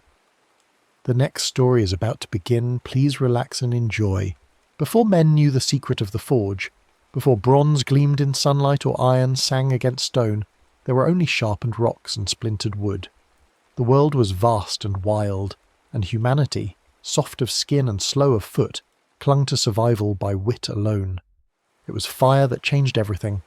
Not the tame flame of the hearth, though that too was a gift, but the discovery that flame could transform. That heat, applied with patience and purpose, could turn dull earth into something harder than bone, sharper than claw. The first smiths were not craftsmen, but alchemists of a kind, watching red-hot stones crack and soften, learning through burned hands and failed attempts that certain rocks, when heated, would weep metal. Copper came first, soft, malleable, beautiful as beaten gold, but far more common. It could be shaped into tools that held an edge longer than stone, vessels that didn't crack in fire, ornaments that caught the light and proclaimed their wearer's wealth. Villages that learned its secrets grew strong. Those that didn't fell behind or were swallowed whole. But copper alone was not enough. A copper blade bent in battle, dulled against harder stone, failed when men needed it most. And so the search continued, generation after generation, smiths experimenting with different stones, different temperatures, different combinations. It was accident, as so many great discoveries are, that revealed the next step.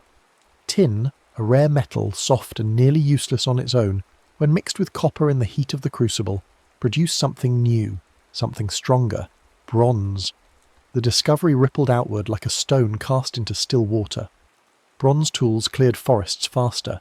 Bronze ploughs bit deeper into soil. Bronze weapons. Bronze weapons.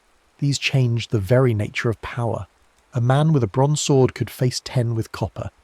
A king with bronze-armed warriors could carve an empire from the flanks of his neighbours.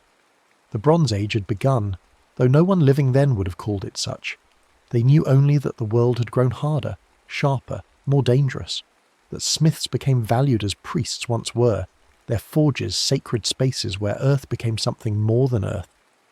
The earliest bronze smiths worked in secrecy, guarding their knowledge as jealously as any miser guards gold. The ratios were crucial. Too much tin and the metal grew brittle, shattering on impact.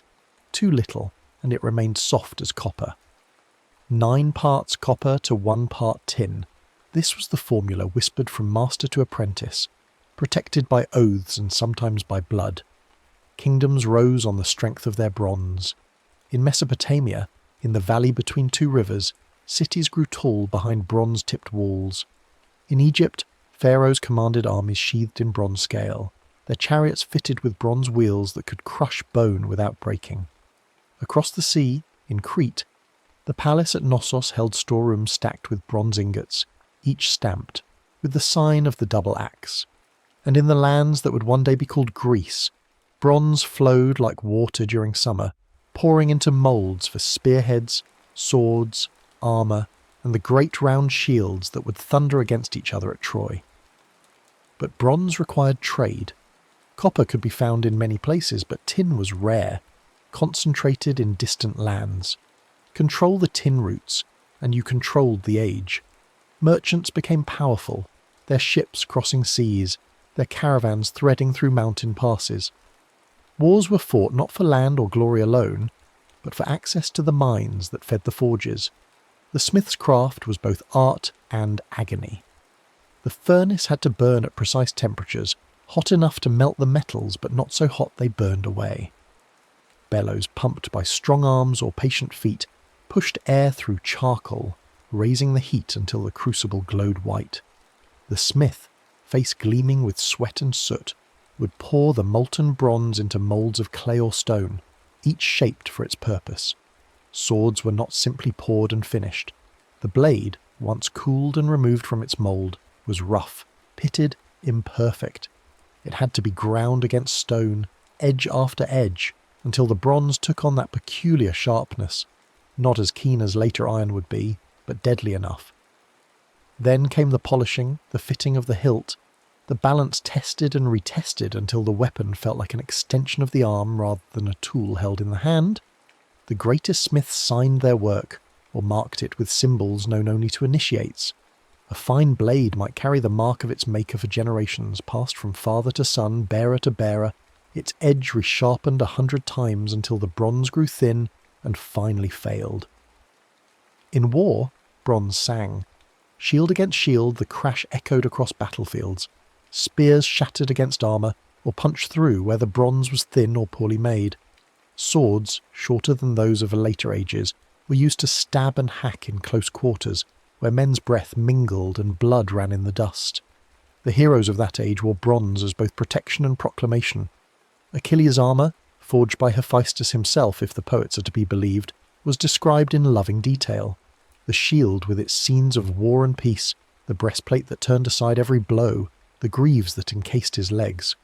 Whether divine or merely masterful, such armour marked a man as more than common. It spoke of wealth, of favour, of a life lived in proximity to power. Yet bronze had its limits, and those limits would doom the age that bore its name. Bronze was expensive. A full set of armour required resources beyond the reach of common soldiers. Armies were small, elite forces of bronze-clad warriors supported by masses of lightly armed men with wood and stone. This concentration of power in the hands of the few shaped societies, creating rigid hierarchies where warriors ruled and the rest served. Bronze was also fragile, in ways that mattered. Blades notched and bent, requiring frequent repair. Armour dented under heavy blows, and once bent, bronze was difficult to restore to its original shape. A long campaign could see a warrior's equipment degrade to near uselessness, with no forge nearby to mend it, and bronze required tin. When the trade routes broke, whether through war, piracy or the collapse of distant kingdoms, the supply faltered. Smiths hoarded what they had, melting down old tools to make new ones, reusing bronze from generation to generation. In some places the shortage grew so severe that bronze itself became a form of currency, weighed and traded as carefully as gold. The end came slowly, then all at once. Iron was everywhere, not free and pure, but locked in rust-red stones that lay scattered across hillsides, riverbanks, and shallow mines. For centuries men had seen these stones and thought nothing of them. You could not melt iron in a Bronze Age furnace. The temperatures required were far beyond what bellows and charcoal could achieve. Iron, when it appeared at all, came from the sky, meteorites that fell blazing and were worked cold, hammered into small blades or ornaments rare as any treasure. But sometime, somewhere, the records are lost or were never written. A smith discovered something new. Iron did not need to melt. Heated to a red glow in a furnace packed with charcoal, iron could be worked. The metal, still solid but softened by heat, could be hammered, folded, hammered again, the impurities driven out by patient blows. What emerged was not pure iron, but steel. Iron with just enough carbon to give it strength. The process was brutal. The smith worked for hours, heating and hammering, arms aching, lungs choked with smoke. The metal had to be kept at the right temperature. Too cold, and it cracked. Too hot, and it burned. But when done correctly, when the smith's skill and the fire's heat aligned, the result was a blade that could hold an edge sharper than bronze, harder than copper, and far cheaper to produce. Iron did not require distant tin. The ore could be found almost anywhere. A village with a good smith and access to iron-bearing stone could arm itself, could stand against bronze-wielding lords who had ruled unchallenged for generations. The monopoly on violence, held for so long by those who controlled the bronze trade, began to crack. The transition was not peaceful. Bronze kingdoms did not simply lay down their weapons and accept the new order. They fought desperately, using their bronze arms to crush iron-working villages, burning forges, killing smiths. For a time it seemed bronze might hold. The old powers were entrenched, their armies disciplined, their treasuries deep. But iron spread like water, finding cracks in stone. A smith driven from one village would appear in another. The knowledge, once learned, could not be unlearned. And every soldier who picked up an iron blade and found it lighter, sharper, more reliable than bronze, became a convert to the new age. The collapse, when it came, was total.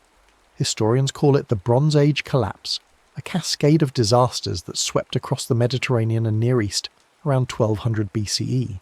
Cities burned, empires fell, trade routes vanished. The great palace economies that had sustained the bronze trade crumbled, and with them went the old certainties.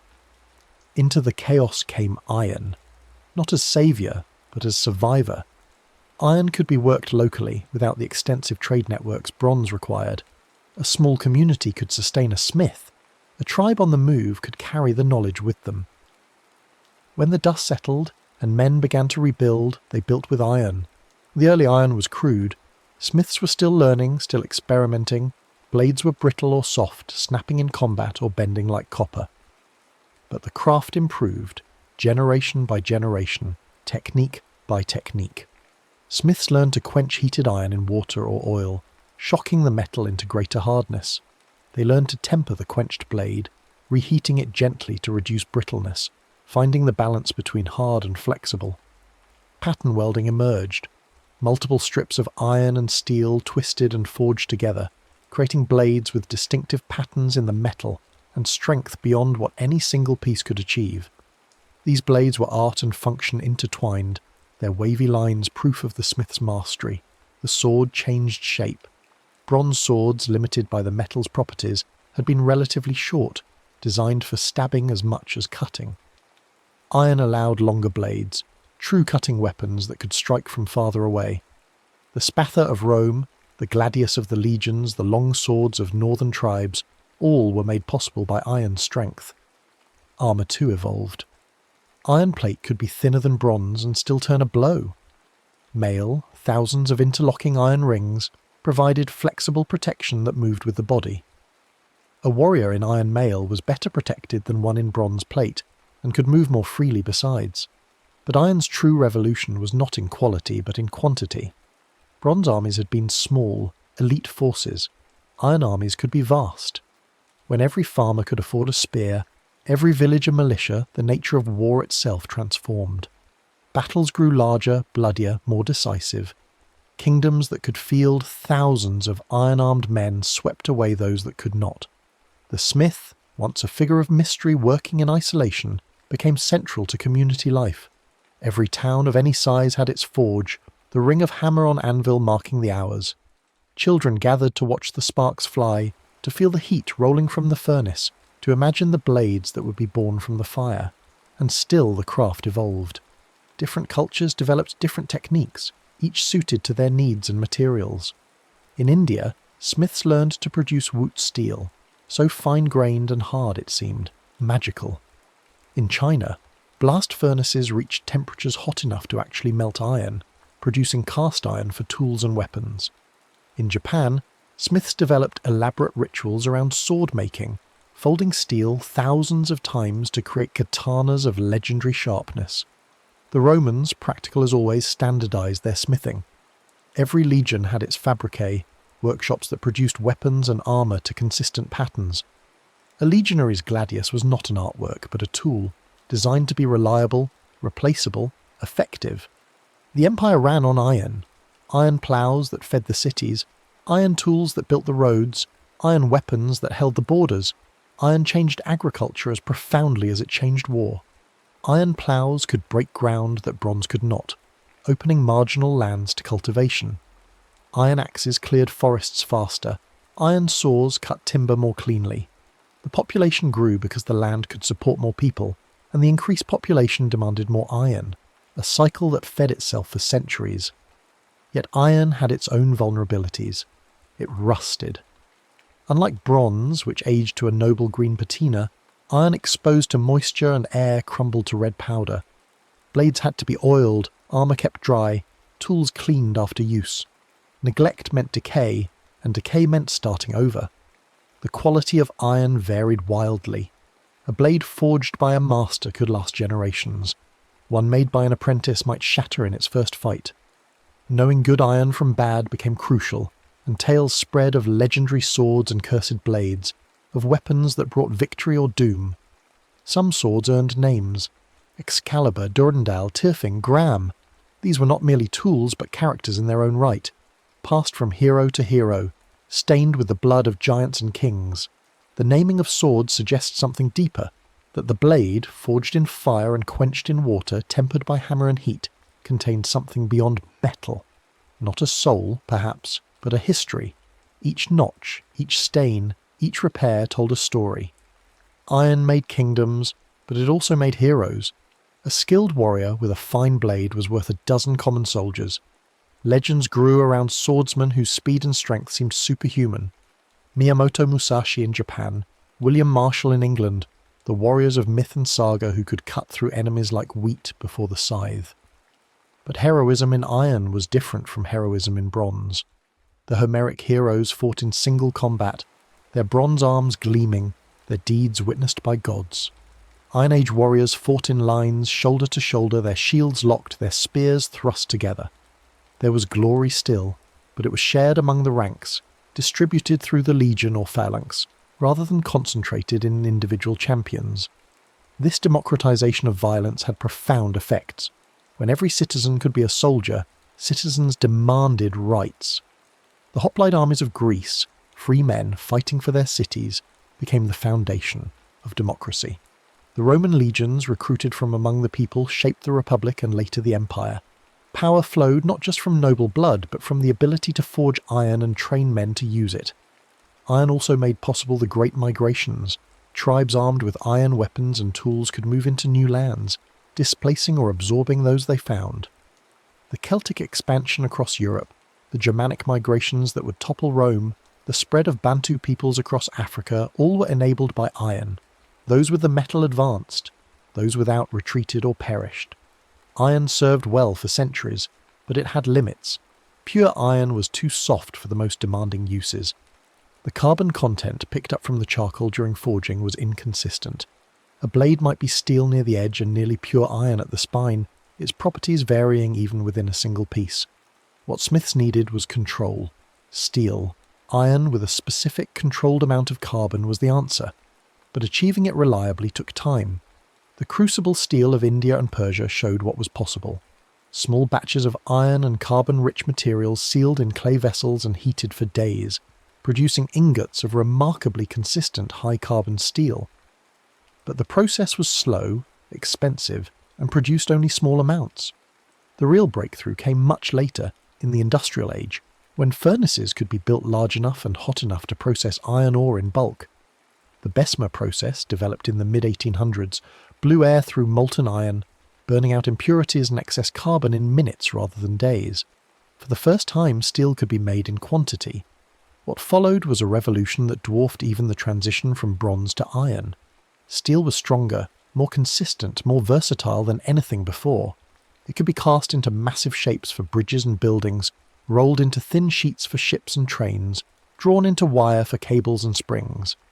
The modern world, the world of skyscrapers and rail networks, of automobiles and aircraft, was built on steel. Yet the fundamental process would be recognizable to any ancient smith. Heat, hammer, quench, temper. The principles remained the same even as the scale exploded. The difference was precision. Modern metallurgy measured carbon content to hundredths of a percent, controlled temperatures to single degrees, tested strength and flexibility with scientific rigour. The mystery became a science, but the transformation at its heart Earth made into something more remained. Swords, once the pinnacle of smithcraft, became obsolete. Firearms changed war more profoundly than iron ever did. But the sword lingered in ceremony, in sport, in the imagination. A sword is never just a sword. Oh, on the surface, yes, it is a length of sharpened steel, a hilt for the hand, perhaps a guard to protect the fingers. But deeper, tangled with history and symbol, it is more. It is authority and violence, protection and threat, law and defiance. It is the power to take life, carried openly, its presence a statement that needs no words. In the hands of a king, the sword is sovereignty. Coronation blades, jewelled and ancient, were laid upon the monarch's shoulder not merely for show, but to invoke the old compact. The king protects the realm, and the realm follows the king. The sword of state carried point up before the throne was the unsheathed promise that justice, or its shadow, would be done. In the hands of a knight the sword was honour. The blade blessed by priests, sworn over before witnesses, became an extension of the oaths that bound the warrior to lord and code. To break your word was to dishonour your sword, to fight without honour was to make the blade meaningless. Medieval ritual held that a knight's sword should not touch the ground, for the earth would shame it.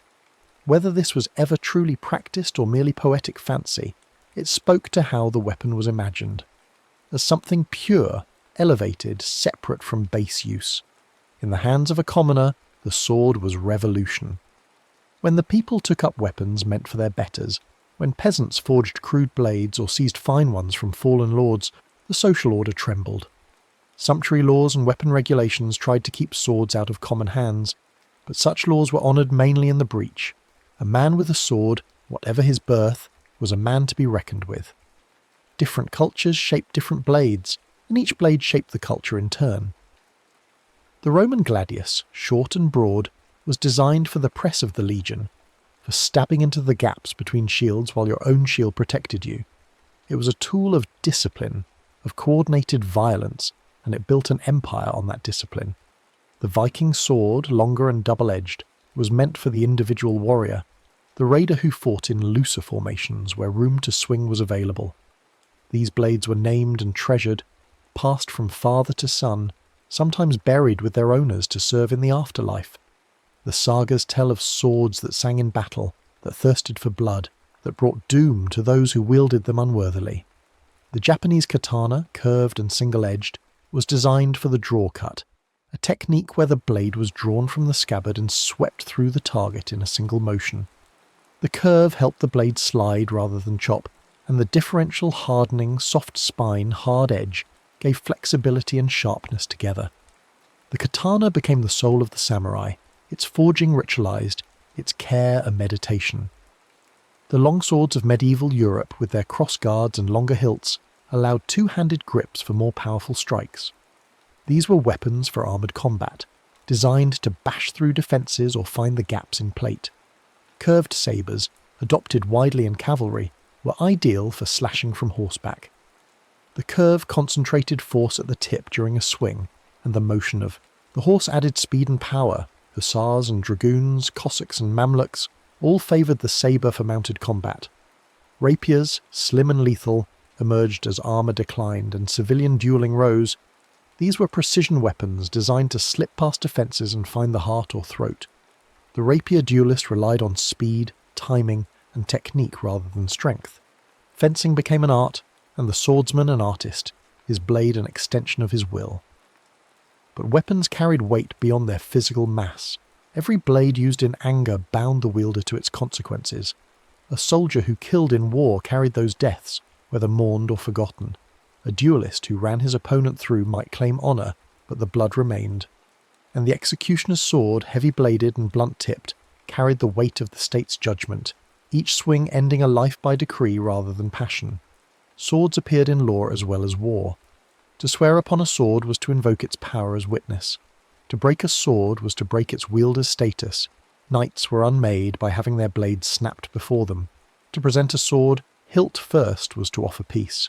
To present it point first was to offer battle. Magic clung to swords in story and sometimes in belief. Blades forged at lucky times, tempered in exotic quenchants. Bull's blood, a virgin's tears, the urine of a red-haired boy, these were said to hold special properties. Whether any such method actually affected the steel is doubtful, but the belief mattered. A warrior who trusted his blade fought differently than one who doubted it. Cursed swords appeared in legend. Weapons that brought doom to their owners, that could not be sheathed without drawing blood, that drove their wielders mad. These tales served as warnings. The sword grants power, but power corrupts. Violence answered with violence begets only more violence. Holy swords, too, filled the stories. Blades blessed by saints, carried by heroes chosen by gods, weapons that could only be drawn by the worthy, or that glowed in the presence of evil. Excalibur, most famous of these, was not won by strength but by destiny. Pulled from stone by the one true king, the message was clear: power must be legitimate, and legitimacy comes from something beyond mere force. In the end, a sword is a tool for cutting. That's the practical truth, unromantic and stark. But tools shape their users as much as users shape tools. Smiths made the weapons, but warriors made the legends. And some warriors, through skill or fate or the strange alchemy of timing and temperament, became more than warriors. They became heroes, their names outlasting their bones, their deeds growing in the telling, until history and myth tangled together too tightly to separate. What makes a hero? Not merely skill at arms, though that helps. Not simply victories, though those are necessary. Something else, harder to define. The moment where choice crystallizes into action, where an individual steps forward when others step back, where the story finds its centre. Achilles, if he existed, was likely a skilled warrior among many during the Bronze Age raids that memory compressed into the single tale of Troy. But Achilles the hero, sulking in his tent while his countrymen die, dragging Hector's body in rage and grief, accepting his own doom to avenge his beloved, this Achilles is more than a fighter. He is the embodiment of glory and its price, of Kleos, the undying fame won at the cost of life itself. Heracles, strong beyond mortal measure, performed labours that were equal parts feat and penance. He did not merely slay monsters, he cleaned stables, captured animals alive, descended into death itself and returned. His strength was celebrated, but his tragedies, the madness that made him kill his family, the poisoned shirt that killed him, these too were part of the legend. Sigurd, or Siegfried in the German telling, slew the dragon Fafnir with a sword reforged from his father's broken blade. The weapon was named Gram, and it could cut through an anvil. But Sigurd's doom came not from inadequate arms, but from human treachery, from love and oaths broken, from the curse that gold carries. Roland, defending the pass at Roncevaux, blew his horn until his temples burst, refusing to call for help until too late. His sword, Durendal, was said to contain holy relics in its hilt. In his dying moments, Roland tried to break the blade so it wouldn't fall into enemy hands, but Durendal was unbreakable. The hero died, but the sword endured. Miyamoto Musashi, perhaps the greatest swordsman of Japan, wrote that the way of the warrior was the way of death. His Book of Five Rings detailed strategy and technique, but also philosophy. The mind must be calm, the strike must come from emptiness, the warrior must be ready to die at any moment. Musashi fought 60 duels and never lost. His final years were spent painting and writing, his sword set aside, but his reputation never dulled. Joan of Arc led armies but claimed she never killed anyone, that she carried her banner into battle rather than wielding a blade. This might have been true or strategic. A peasant girl claiming divine visions was unlikely enough. A peasant girl killing noblemen would have been too much. Not all heroes were noble. Some were monsters by any measure, their heroism residing in their effectiveness rather than their virtue. Attila, whose name became synonymous with destruction, was a brilliant commander who almost toppled Rome. Genghis Khan, whose conquests buried cities under rubble and stacked skulls in pyramids, nevertheless unified nations and established laws. And some heroes were made not by what they did, but by what they endured. Spartacus, a slave who led a rebellion, was no demigod. He was a gladiator, trained to kill for entertainment, who chose death fighting for freedom over life in chains. The hero's journey, as scholars have noted, follows patterns. The call to adventure, the trials, the transformation, the return. But the weapons they carried also followed patterns. The blade is earned or inherited. It has a name, a history. It may be lost and regained, broken and reforged. The weapon becomes a companion, almost a character itself. When Beowulf's sword fails against Grendel's mother, he must find another, older, left by giants. When Arthur's sword breaks, he receives Excalibur from the Lady of the Lake. The hero and the blade are bound together. Steel still surrounds us, hidden in plain sight. The frame of every building, the engine in every car, the cutlery on the table, the springs in the pen, all steel, all descendants of that ancient craft. Yet the sword is gone from daily life, retreated into museums and ceremonies, martial arts studios and fantasy novels. When did it end? Not with a sudden break, but with a long, slow obsolescence. Firearms appeared in the 14th century, crude tubes of metal that threw stones or metal balls with explosive force. They were inaccurate, slow to reload, dangerous to the user. A skilled archer could kill more efficiently. A knight in armour could charge through gunfire and cut down gunners before they could reload. But firearms improved, generation by generation. Matchlocks gave way to wheel locks, then flintlocks. Barrels grew rifled, spinning the bullet for accuracy. Cartridges replaced loose powder, speeding reload times. Breech loading replaced muzzle loading, and eventually repeating firearms, weapons that could fire multiple rounds without reloading, made the battlefield utterly lethal. The sword lingered longest in the hands of cavalry. A mounted man with a sabre could still scatter infantry, at least until machine guns made cavalry charges suicidal.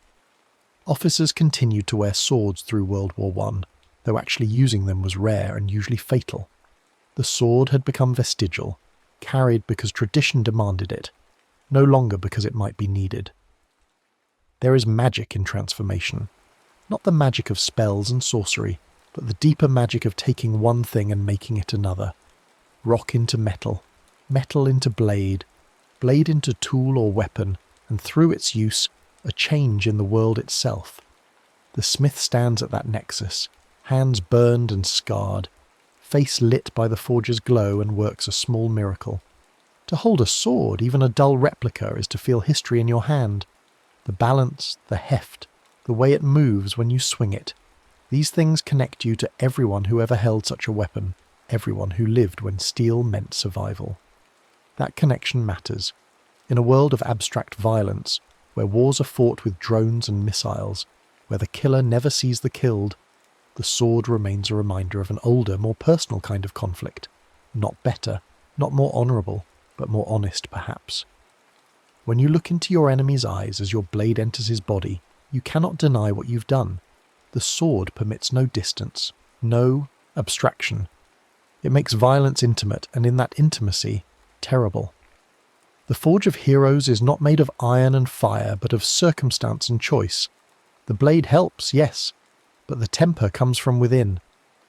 The next story is about to begin. Please relax and enjoy. In the beginning, there was neither one nor two nor any number at all. There was only the undifferentiated vastness, the everything-nothing that needed no counting because there was no separation, no this and that to tally. But from that ancient silence came the first stirring of distinction, the moment when something became aware of itself as separate from not itself, and in that instant, counting was born.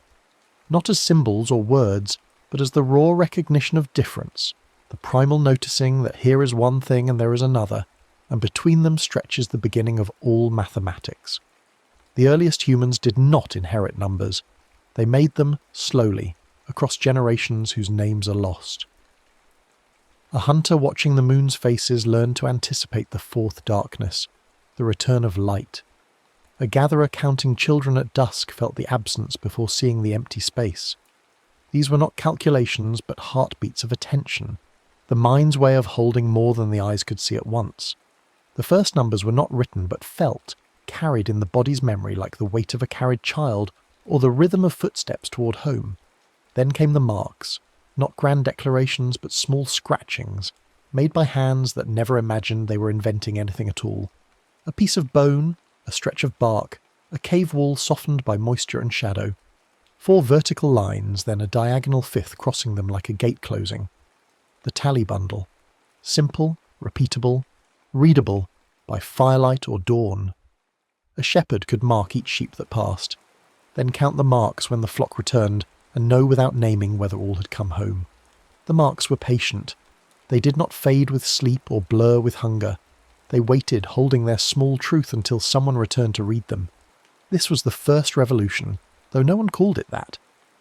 Memory had moved outside the skull. A mark on wood could outlast the person who made it, could be read by a stranger, could survive winter. The tally was a bridge between minds, between moments. It said, I was here, I counted this, and now you can know what I knew. In those scratches lies the seed of every spreadsheet, every database, every ledger that has ever balanced or failed to balance. Counting began as an act of care, a way to remember what mattered enough to mark. But tallies alone could not grow large. Try marking 1,000 with single strokes and the eye drowns in a forest of lines. The mind needs chunking, grouping, hierarchy. And so the body offered its first abacus, 10 fingers, held high in sunlight or low by the fire. Counting on fingers is so old it feels like instinct, but it is learned, passed from parent to child in the same breath as language. 1 finger, 2, 3, up to 10, then the hands reset or the count continues on to toes. Base 10 is an accident of anatomy, but it stuck because it was always there, ready to be recruited, visible to others, impossible to lose. Some cultures counted differently. Herders in distant valleys touched the spaces between fingers, the knuckles, the joints, building base 12 on a single hand by using the thumb as a pointer. 12s feel stable, divisible by 2, 3, 4, 6, friendly to barter and splitting loads. Others used base 20, fingers and toes together, which left traces in their language. 4 20s for 80, a count that travels up the whole body before resetting. The base we use shapes the numbers we favour, the prices we set, the hours we divide. Counting is ergonomics before it is abstraction, a tool fit to the hand that holds it. As settlements grew, so did the need for larger counts and longer memories. Pebbles replaced fingers. Small stones slid into grooves scratched in clay or wood, 1 groove for ones, another for tens, another for hundreds. The stones themselves held no value, only their position mattered. A calculus, they called it. A little stone. Move 3 stones from the ones groove to make room, add 1 to the tens groove, and you have performed addition without symbols, without ink. The answer lives in the arrangement, not in marks. Merchants became fast at this, their fingers dancing over rows, seeing sums as shapes, reading speed into rhythm. The abacus is a musical instrument for arithmetic, each bead a note, each column a scale. But language carried its own arithmetic, hidden in the words themselves. Some tongues named only 1, 2, and many, stopping where daily life rarely needed more. Others built elaborate word chains for every number up to 100, each name a compound of roots that pointed backward to fingers, heaps, or ancestors. In some languages, 20 is said as 1 person, meaning all the digits of hands and feet. In others, 11 is 1 over 10, and 20 is 2 tens. These are not translations but choices, small cultural answers to the question of how often a number needs its own name. The words we inherit shape what feels easy to say, and therefore easy to think. Then came the idea that changed everything, though it arrived quietly without fanfare. Place value. The notion that a symbol's meaning depends on where it sits. In a tally, every mark means 1. But in a place value system, the same digit can mean 1, or 10, or 100, depending on its column. This seems simple now, so simple we teach it to children before they lose their first tooth, but it was not obvious. For centuries, systems like Roman numerals resisted it. An X always meant 10, no matter where it appeared. Addition was possible but clumsy. Multiplication was a specialist's craft. Place value collapsed that complexity, turning arithmetic from a rare skill into a common one. The Babylonians glimpsed it first, using wedge-shaped marks in clay, their numbers built in base 60, a system so practical for dividing circles and time that we still live inside it when we read a clock. But it was Indian mathematicians who perfected the idea, pairing place value with 9 distinct digit symbols and a 10th symbol for nothing. That 10th symbol, the dot that became a circle, was 0, and it did 2 things no number had done before. It held a place, marking the empty tens column so that 105 did not collapse into 15, and it named an amount, none. 0 allowed subtraction to cross boundaries, allowed algorithms to run without special cases, allowed algebra to ask what happens when quantity vanishes. A calm idea with astonishing consequences. The symbol for 0 spread slowly, carried by traders and scholars across borders. Europe resisted it for centuries, clinging to Roman numerals and abaci, suspicious of a number that represented nothing. How could nothing be something? The question felt like a trap, a riddle that undermined the solidity of counting. But commerce does not care for philosophy. Merchants needed to add long columns, to track debts across seasons, to multiply prices by quantities without hiring a specialist. Place value with 0 made all of that possible, fast, and checkable. By the time printing presses arrived, the Hindu-Arabic numerals had won, not by argument, but by utility. Yet Roman numerals linger. They mark the copyright year on films, number the hours on clock faces, label chapters in old books, and engrave the cornerstones of monuments. They persist not because they calculate well, they do not, but because they look formal, ancient, authoritative. A reminder that numbers live in 2 worlds, the practical world of ledgers and measurements, and the symbolic world of identity and tradition. Aesthetics can outlast utility when the function is no longer daily survival, but the marking of occasion. Before decimals smoothed everything into tens, the world divided by halves, thirds, and quarters. Bakers split dough into even portions. Builders measured beams in fractions of cubits. Brewers knew their casks by eighths. The Egyptians used unit fractions, refusing to write 2/7 and insisting instead on 1/7 plus 1/7, or finding stranger decompositions like 1/4 plus 1/28. This seems laborious now, but it made fairness explicit. Every fraction was a single clean cut, a portion that could be seen and checked. Fractions are the mathematics of sharing before abundance, the arithmetic of making do with what is, dividing it justly among those who wait. Some numbers became cultural favourites not by accident, but by their friendliness to division.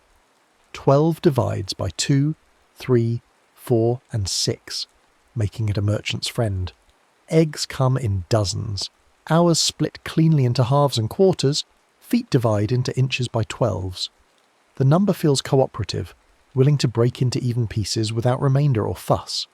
Cultures chose 12s and 6s not because they understood number theory, but because market stalls and kitchen tables rewarded what split cleanly. The world quietly selects for numbers that make daily life smoother, and those numbers lodge themselves into units, prices, and proverbs. As trade expanded, so did the need to measure, not just count. How long is this rope? How heavy is that grain? How far to the next village?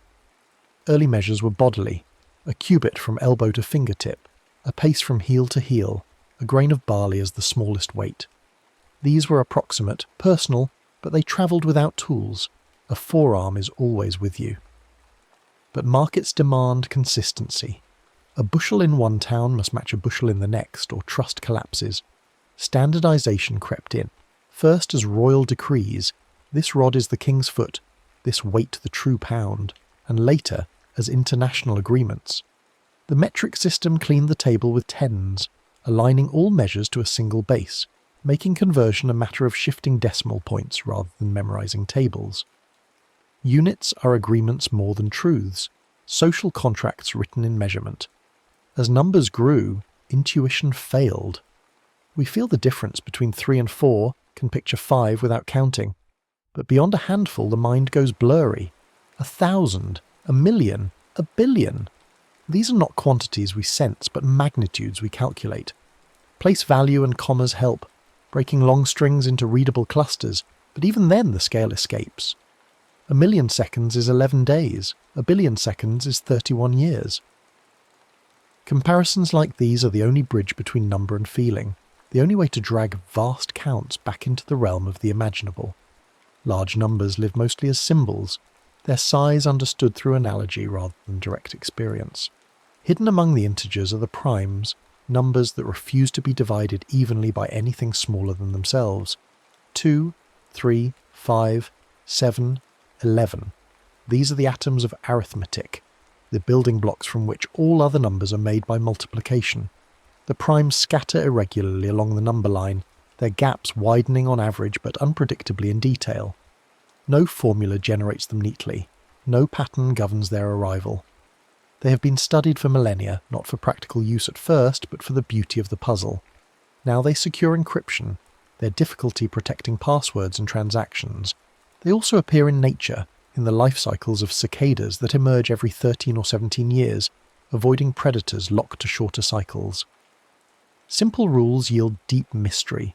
Primes remind us that the world's order is neither perfectly regular nor entirely random. Numbers reveal patterns when arranged spatially. Multiplication tables form grids where diagonal stripes and symmetries appear.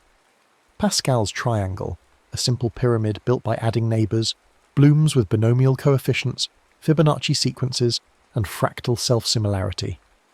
Even a humble addition chart, coloured by odds and evens, produces a checkerboard. These patterns are not decorations but clues, hints that arithmetic has textures and rhythms underneath, its symbolic surface. Numbers become music when you see them as shapes, and shapes become numbers when you count their structure. Uncertainty, too, can be counted. A die has 6 faces. Roll it, and any face might land up, but over many rolls each face appears about 1/6 of the time. Probability begins here, in the simple act of listing possibilities and counting how many satisfy a condition. What are the chances of drawing 2 red cards in a row from a shuffled deck? Count the favourable outcomes, count the total outcomes, divide. The calm insight. Randomness is not lawless. Averages tell truths that single events cannot. Weather, insurance and genetics all rest on this foundation. Counting the possible, weighing the likely, preparing for distributions rather than certainties. Some numbers grow by doubling. A single bacterium becomes 2, then 4, then 8. Interest compounds, rumours spread, populations explode. Exponential growth feels slow at first, then shockingly fast, each step larger than all previous steps combined. Logarithms, the inverse of exponents, turn this multiplication into addition, making slide rules possible and mental estimation easier. If something doubles every year, ask not how big it will be, but how many doublings it will take. Exponents are time made numeric, a way to compress long sequences into a single power. Everyday life rewards rough calculation. In a grocery aisle, round prices to the nearest dollar, group items by tens, estimate totals before the register. At a restaurant, split a bill by friendly numbers, rounding up to include the tip. Estimation is permission to be wrong by a little in order to be fast and confident. It privileges sanity checks over precision, catching errors in magnitude before they compound. The skill is not taught as often as exact arithmetic, but it is used more often, a quiet fluency that separates those who fear numbers from those who play with them lightly. Some numbers guard others. A check digit, calculated from the digits that precede it, catches typos and transpositions. Barcodes use them, credit card numbers end with them, ISBNs encode them. The idea is simple. Weight each digit by position, sum them, and see if the result follows a rule, divisible by 10, matching a particular remainder. If a number fails the check, it is almost certainly wrong. This invisible net catches most accidental errors before they propagate, a small redundancy that makes modern infrastructure possible. Counting protects counting, a loop of verification woven through transaction systems. Calendars, too, are counted patterns, compromises between incommensurable cycles. The moon circles the Earth in roughly 29.5 days, but 12 lunar months fall short of a solar year. The 7-day week belongs to neither, a cultural rhythm inherited from ancient Near Eastern traditions, neither lunar nor solar but simply habitual. To keep planting seasons aligned with dates, Leap years add a day, every 4 years, with exceptions every 100 years, and exceptions to those exceptions every 400 years. The arithmetic is fussy but necessary, a set of corrections that keep January in winter and August in summer. Calendars are negotiations with astronomy encoded in the arithmetic of days. Not all counting uses digits. In the Andes, Quipus recorded data in knotted chords, each knot a number, each colour a category, each chord a ledger line. In parts of Africa, drum rhythms carried census counts across distances, the beats naming quantities without words. In Polynesia, notches on sticks tracked fish caught per season, the pattern readable without language. These systems are not primitive but tailored, matching the form of counting to the medium at hand. Structure can encode information as surely as symbols. Sometimes the structure is the message, but numbers, for all their clarity, can mislead. An average hides the shape of data. A mean income says nothing about the gap between rich and poor. A mean temperature says nothing about daily swings. A large sample of biased data remains biased, no matter how many observations it contains. Before trusting a count, ask how it was gathered, what it includes, what it ignores. Numbers look decisive, but they are always abstractions, summaries that collapse detail. The calm rule: question the counting method before accepting the count. Some numbers feel complete in themselves. Triangular numbers, 1, 3, 6, 10, stack as pebbled pyramids, each row one pebble longer than the last. Square numbers tile into grids without gaps. Perfect numbers, rare and strange, equal the sum of their divisors. 6 is 1 plus 2 plus 3, 28 is 1 plus 2 plus 4 plus 7 plus 14. These are not useful in daily life, but they satisfy something in the mind, a recognition of order and closure.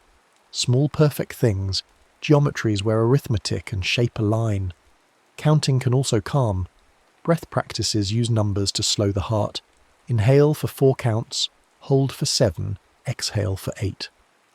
The attention required to count crowds out anxious thoughts. The rhythm steadies the nervous system. Repeating primes, 2, 3, 5, 7, 11, occupies the mind without summoning images that might disturb. Counting becomes a lullaby, a tether for attention, a gentle discipline that loosens the grip of wakefulness and allows sleep to arrive. From the first scratch on bone to the zeros flickering in server farms, counting is the low hum beneath civilization. It is markets settling at dusk, calendars turning over at midnight, steps counted by devices in pockets, debts tracked across generations. Every number is a memory kept, a sum shared, a preparation for tomorrow. The arithmetic is often invisible, embedded in prices and schedules and the quiet confidence that what was counted once can be counted again. It is the gentlest of technologies, requiring no fuel but attention, no power but patience. The history of counting is also the history of trust. To count is to believe that marks persist, that others will read them as you did, that agreements can be made across distance and time. A tally on bark says, "I was here, and this is true." A check digit says, "This number is probably right." A calendar says, "We will meet again when the count returns to this point." Every number is a small promise, a structure built from nothing but agreement and repetition, yet strong enough to hold markets, harvests, and the rhythm of waking and sleep. And so counting continues, in classrooms and spreadsheets, in genetic sequences and pixel grids, in the tick of clocks and the hum of satellites. It is the oldest tool still in daily use, refined but not fundamentally changed, still doing what it did when the first hand scratched 4 lines and a 5th across them. It holds memory outside the mind, makes the invisible visible, turns the uncountable into the counted. It is the arithmetic of care, the ledger of what we notice and choose to track, the quiet insistence that the world, for all its chaos, can be marked, measured, and, sometimes, understood. In the beginning there was no number, only vastness. Then came the noticing, the marking, the counting, and with it the slow construction of a world where things could be compared, combined, and carried forward. That world is ours, built one tally at a time, each mark a small anchor against forgetting, each sum a bridge between what was and what will be. The rain falls softly, the numbers accumulate, and in the morning the marks remain, patient and readable, waiting for the next hand to count them again. Children learn counting as ritual before they learn it as concept. They sing the names 1, 2, 3 in order, performing the sequence like a charm, not yet understanding that each word corresponds to a quantity. The sounds come first, a memorized string that only later detaches into individual meanings. A child might count correctly to 10 but still believe that rearranging a row of buttons changes their number, that spreading them wider makes them more. The leap from recitation to conservation, from chant to comprehension, is slow and uneven, different for each mind. We are not born counting. We grow into it, gradually, learning to see quantity as a property that persists through transformation. Teachers use objects, blocks, beads, apples, to ground the abstractions. 1 apple can be touched, bitten, given away. 3 apples sit heavier in the hand than 2. The child learns by handling, by grouping and separating, by discovering that 5 can become 2 and 3, or 4 and 1 and still be 5. These are not axioms taught, but truths discovered through play. Arithmetic begins as physical manipulation, as the rearrangement of things in space, and only later migrates to symbols on paper. The journey from concrete to abstract is not a straight path, but a spiral, revisiting the same ideas at deeper levels, until numbers float free of their original objects and become entities in their own right. Some children take to counting naturally, delighting in the patterns, finding comfort in the predictability of increment. Others resist, confused by the gap between the symbols and the sensations, unsure why adults care so much about assigning names to quantities. There is no moral dimension to this difference, only variation in the way minds attend to the world. Some see quantity first, others see colour, shape, or story. Mathematics education often treats the first group as normal, and the second as deficient, but both are simply human. The trick is not to force everyone through the same narrow gate, but to show how counting serves purposes that matter, how it lets you share fairly, plan journeys, build structures that stand, ensure that what you started with returns. In some classrooms, counting is taught through movement. Children hop on numbered tiles, clap in rhythm, arrange themselves in groups of 3 or 5. The body learns before the mind names what it knows. This is old wisdom, rediscovered cyclically. Counting is a bodily skill before it becomes abstract thought. The fingers remember, the feet keep time, the voice finds the cadence. When symbols arrive, the written 1, 2, 3, they attach to experiences already embodied, giving shape to what was previously only sound and motion. As children grow, the numbers grow with them.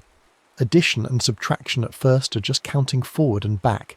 Multiplication is counting in leaps, a faster way to reach the same totals. Division is sharing or grouping, making equal piles until nothing remains. These operations do not feel like new inventions, but like natural extensions of the original act of counting, new ways to move through number space. The abstractions come later, negative numbers that cannot be held, fractions that name parts, variables that stand for unknowns, but they build on the foundation laid in early childhood, when counting was a song and 4 meant 4 beads on a string. Yet even adults carry remnants of that early concreteness. We visualize numbers spatially, seeing them rise on a number line, picturing larger numbers to the right and smaller to the left. This is learned, not innate. Some cultures picture numbers rising upward, others see them flowing in other directions. But once learned, the spatial metaphor becomes invisible, shaping how we think about magnitude, direction, and change. Numbers are not just quantities, but positions, locations on a mental landscape we navigate without conscious effort. The tools we use to count shape the counting we do. When calculation required a Barchi or written tallies, only those trained could handle large numbers quickly. Literacy in arithmetic was a specialised skill, the domain of clerks and merchants. The printing press changed this, making tables and textbooks cheap enough to spread. Then came mechanical calculators, clunky and precise, followed by electronic ones that fit in a pocket. Each wave of technology lowered the barrier to counting, shifting the cognitive load from memory and manual skill to interpretation and decision. Now a device can sum a column in an instant, but knowing whether the sum is reasonable still requires a human mind. The machines count, we judge the counts. This shift has made numeracy both easier and harder. Easier because the drudgery is automated, harder because the volume of numbers we encounter has exploded. Every transaction generates data. Every click is logged and counted. We swim in numbers, most of them invisible, aggregated into dashboards and charts that summarize without explaining. The old skills, mental arithmetic, rough estimation, feeling for magnitude, matter more, not less, because they are the only defense against drowning in digits we do not understand. A spreadsheet can lie as easily as it can tell the truth, and the lie is harder to spot when the numbers look clean and the formulas are hidden. In some schools now, children learn to code before they master long division. This is neither good nor bad, but a shift in emphasis, a recognition that algorithms are the new literacy. To code is to count in a new way, to write instructions that count on your behalf, looping and branching through possibilities faster than any human tally. The logic is still arithmetic. Increment this, check if that. But the scale is different. A program can count to 1 billion without tiring, can search through millions of records in seconds. The child who writes such a program may not know the times tables by heart, but understands counting as process, as something that can be encoded and repeated. The nature of fluency is changing, and with it the shape of what we call numeracy. But underneath the technology, the ancient operations persist. A tally is still a mark. A sum is still the bringing together of separate counts. The faster we move, the more we rely on those foundations, often without knowing it. Every algorithm rests on addition, every search on comparison, every ranking on counting and sorting. The old arithmetic has not been replaced but buried under layers of convenience, doing its work invisibly, reliably, as it has for millennia. The hand that scratched 4 marks and a 5th in firelight would recognize the logic, if not the form, of what happens inside a microchip. There is also a politics to counting. Who gets counted and how determines who is seen, who receives resources, who exists in the official record. Censuses map populations, but also erase those who slip through, the homeless, the undocumented, the ones who move too often to be pinned down. To be uncounted is to be invisible, to have no claim on services or representation. Counting can be an act of inclusion or exclusion, a way to acknowledge or ignore. The numbers are never neutral, though they pretend to be. Behind every count is a choice about what to measure and why. Businesses count obsessively, tracking inventory, sales, customer behavior, seeking patterns in the noise. The goal is prediction, the ability to anticipate demand before it arrives, to optimize stock so that nothing sits unsold and nothing runs out. This is the arithmetic of efficiency, where waste is the enemy and every number is a lever for profit. But the counting can become its own purpose, the metrics displacing the mission, until what matters is not the quality of the product or the satisfaction of the customer, but the movement of numbers on a dashboard. When counting becomes separated from meaning, it becomes a ritual without purpose, a performance for its own sake. Sports too are thick with numbers. Scores, times, distances, percentages. Every game is a cascade of counts that tell a story the eyes alone cannot. Statistics summarize seasons, rank players, predict outcomes. Fans argue over numbers as if they were sacred texts, finding in them evidence for claims that cannot be settled by watching alone. The counting here is not neutral either. It highlights what is measured and ignores what is not. Speed and points are easy to count. Effort and grace are harder. The numbers shape the game, rewarding what they track and discouraging what they do not. In medicine, counting saves lives. Dosages depend on weight, height, age, numbers that must be correct to the decimal or the cure becomes poison.